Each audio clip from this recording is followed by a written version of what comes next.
To tackle plastic pollution, we first need to understand how did this problem begin, who is it affecting the most, and what can we do about it. So let's start with a little bit of history.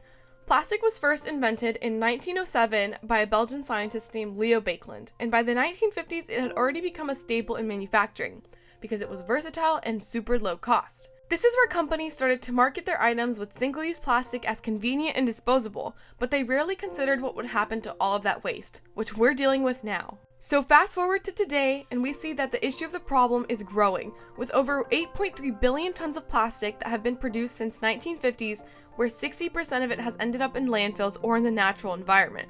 And the majority of this waste originates from high-income countries, but its impacts are felt disproportionately in low-income nations.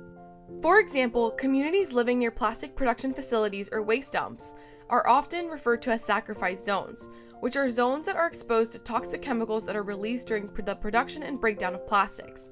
This is an environmental justice issue where the people suffering the most from plastic pollution are often those that are least responsible for its creation.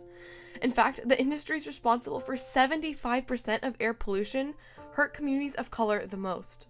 Plastic pollution also threatens our oceans, where 8 million tons of plastic enter the ocean every year. That's equivalent to dumping a garbage truck full of plastic into the sea every minute.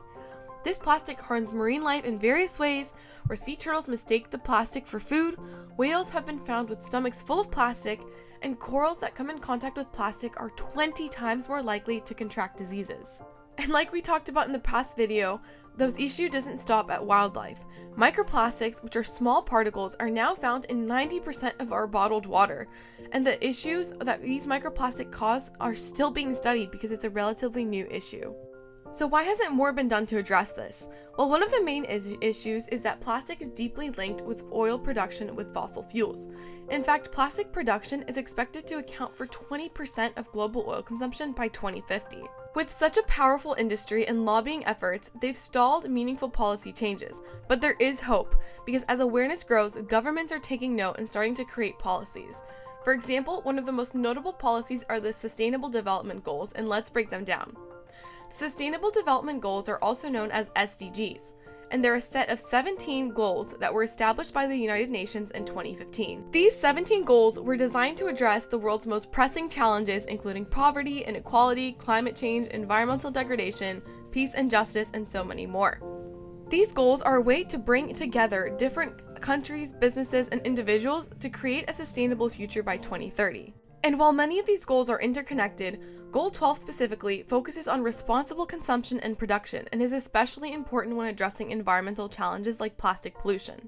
Goal 12 is all about ensuring that the way that we produce, consume, and dispose of the goods we use doesn't harm the planet or compromise the ability of future generations. But why is this even important to consider?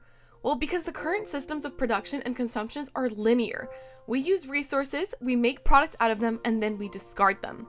Often, waste that is discarded pollutes our land, water, and air. We over-extract resources and over-pollute our planet, but we'll talk about this more in the next video.